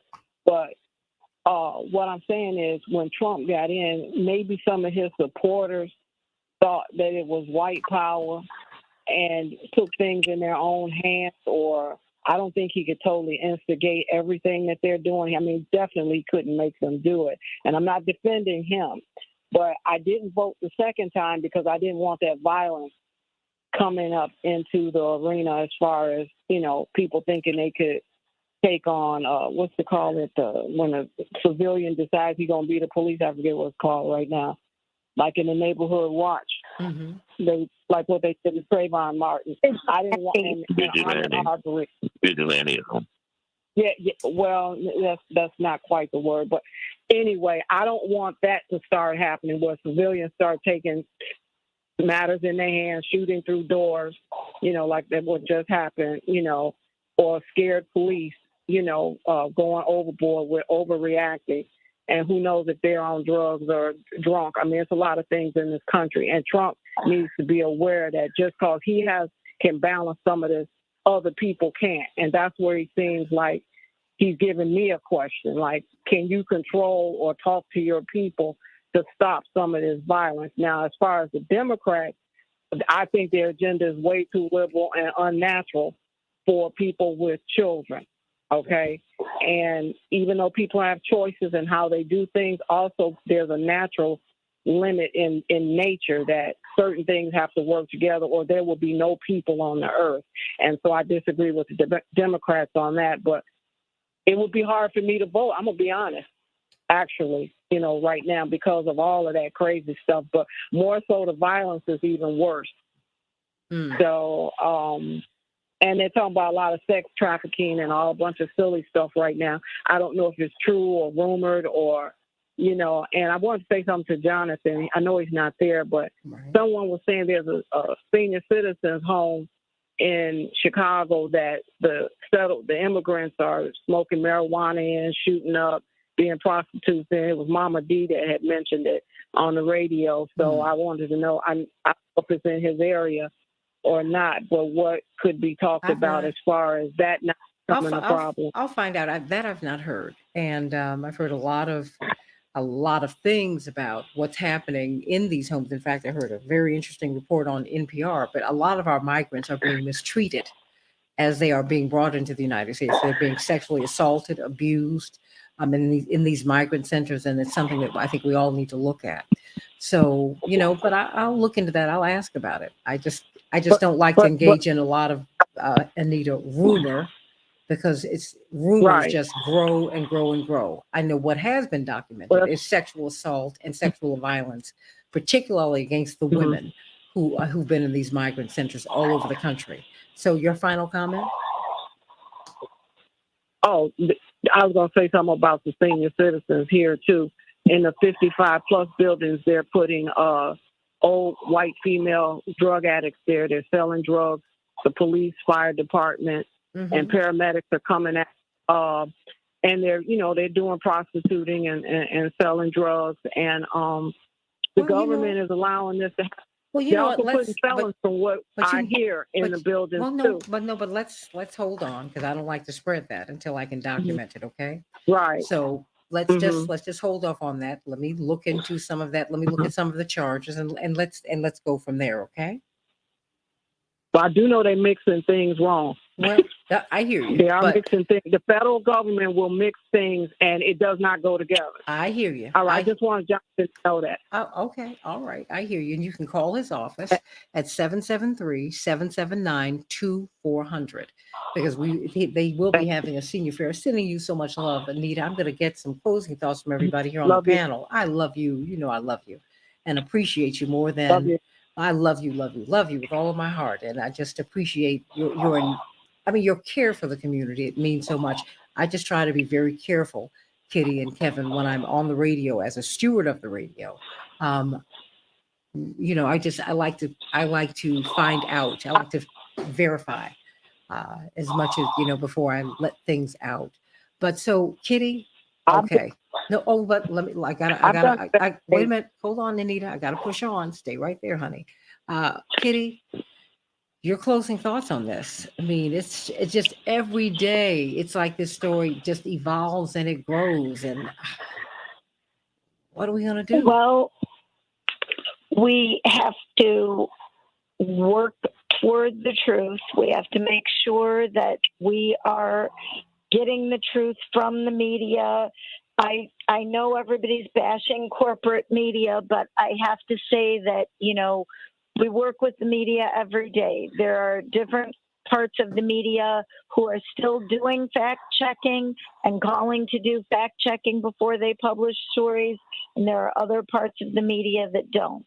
And I grew up believing that facts matter. I know that you believe that facts matter. I think we have to let the system play out. I wish that I were a lawyer at this point in time, but I am going to go and read those superseding indictments because that's always where all the good stuff comes out in a case. So I know I've got my excitement for the weekend ahead of me. Well, Robert loves this sort of thing. Robert, you've read all of this, and I know you've dug in the weeds.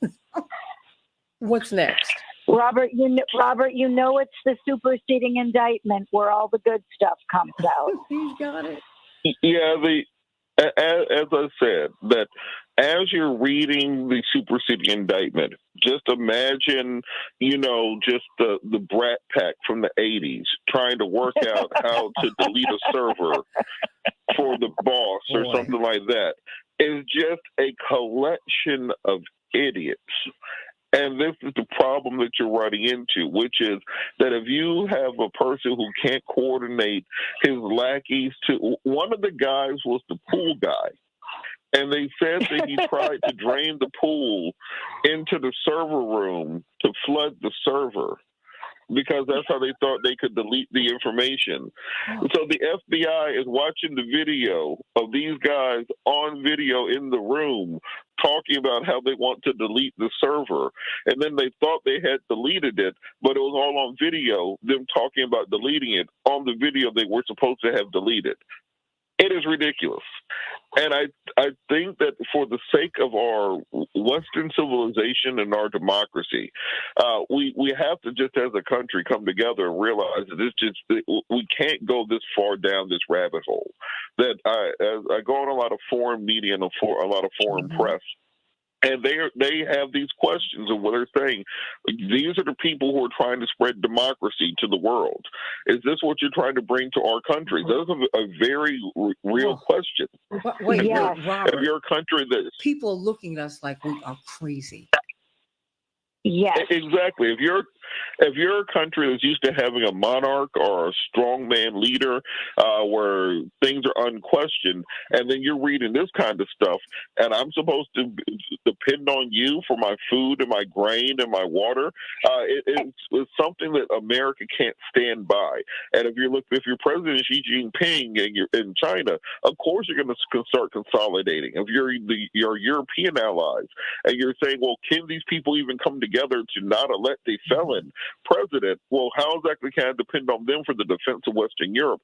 This is an inflection point of America going forward to the second half of the 21st century. Well, we have to look at it. I mean, because the fact is, it was only when they put black kids who were being bitten by dogs and sprayed with water cannons, when they put them on the cover of the Pravda, it embarrassed America so much they started making a lot of moves in the civil rights movement legislatively. So, we've got a lot of house cleaning, and I think we are at an inflection point. We have to decide this day. The Bible tells you, choose this day whom ye will serve. Are we going to be a republic? Hey, the woman asked Benjamin Franklin that 200 years ago. He said, yeah, if you can keep it, it's a fragile thing. It could be strong, but you got to get involved. You got to keep it. Are we going to be a democracy? Are we going to move in that direction? Our own founding fathers had reservations about it. And so we didn't have a full democracy. We still don't have it. Can we move in that direction? Absolutely. Will it take a lot of work? Yes. Will it take all of us getting registered to vote? Yes. Will it take all of us deciding that a duopoly does not work? Yes. We've got to root out all of this corruption. Yes. All of it. All of it has to happen. And so I want to thank all of you. I mean, my crisis managers, Kitty Kurth and Kevin Lampy. Boy, oh boy. If Trump calls you, would you call me and let me know? You're the best in the business. I know you're hardline Democrats, but I would want to know because hey, you can help him now. You could. And Mark Fancher, it would be a cash only client. Well, yeah, because he's known for not paying his bills. Bless his heart. Oh my gosh! But I mean, in all seriousness, this is something that we got to look at. We've got a lot of work to do, everybody, and I hope that we will be looking out for our seniors this weekend. We're supposed to have super hot temperatures. More than 170 million Americans will be under heat advisories. That's more than half of the country. Please get to cooling stations. Make sure that you're getting water. Check on your neighbors. Make sure that our seniors, that everybody is comfortable. And please get to this first annual resource senior fair. And what's so important about that with respect to the vote, Kitty Kurth? They're going to do what? They're going to have the Secretary of State's people out there, and I believe you're going to be able to get IDs on site. All right, everybody. So you'll be able to do that, and you'll be able to get your questions answered about Medicare and Medicaid, free health screenings, nutrition and wellness. You'll find out about the different agencies that can help you. There are a lot of agencies that can help you, and you don't even know that you have access to them. Please call Congressman Jonathan Jackson's district office at 773-779-2400, 773-779-2400. The first senior fair, and I know more than half of us on this call should be at that senior fair. Not just to get Absolutely. Oh, come on, something at the movies. I'm shocked at you, Kitty. You're gonna go looking for your Santita, discount. my local movie theater, 62 and up, $3.50 movies on Friday afternoon. And it's no one joke. believes that you're 62, so get out of here. So please, no one even believes it. They just indulge you, whatever. You look like a kid. I'm sitting because I'm 63. You know what? I love you, Kitty. I love you, everybody. I'll see you on Keep Up Alive. Everybody have a great weekend. Absolutely. And I'll see you at Rainbow Push tomorrow at 9 o'clock, 10 o'clock. We get things popping at 930 East 50th Street. God bless you, everybody. What a hot mess. Here we are. You all want to have any closing thoughts before I click off of YouTube? Mark Fancher, what say you? Yes. Oh, no, I'm sorry. Is that Kevin? Okay, whoever, jump in. Was that you, Kevin? Yes. And Okay. I one of the things is Trump is a one-man crime wave. And it is as a crisis manager, one of the things you decide to do is does your client talk? He doesn't talk. But for Trump, the more he talks, the more it riles up his base, and the more it makes it difficult to have a trial. And I think he actually, I think this will work out to his advantage. I think he's going to get convicted of everything, but he's going to throw enough doubt out there that it's going to really be to the skills of lawyers and picking a jury pool. Well, anybody else have any thoughts? Dwight McKee, your thoughts? Well, I'm pretty much where everybody else is in this. I think that when everything goes down. The fields are going to be just about the same, give or take, some percentages. I think Trump is the one to beat. I'm not sure Biden is the one to beat him, but we'll see how it plays itself out. And I think at some levels, I agree with Mark that there'll probably be a plea agreement, if not, jury nullification. And that we should focus on, those things that are important to us and our families. We should focus on, education and jobs and health care and keep the pressure on whoever's in office that they may address those issues in behalf of the poor and the working poor. Amen to that. Because that, to me, that's the real issue. Because we're still not dealing with that. I mean, most Americans are really struggling right now. Really, really struggling. And they're not making it. We're not doing well. And now the Fed is raising these interest rates. That's going to cause more job loss. We can't afford that. And that's something that while we're focusing on the theater of the politically absurd, that conversation gets pushed off of the news. And it should not be. It should not be. It should not be. So I love you all. Does any Mark, Daryl Jones, is there anything else you'd like to say, Daryl, before we go?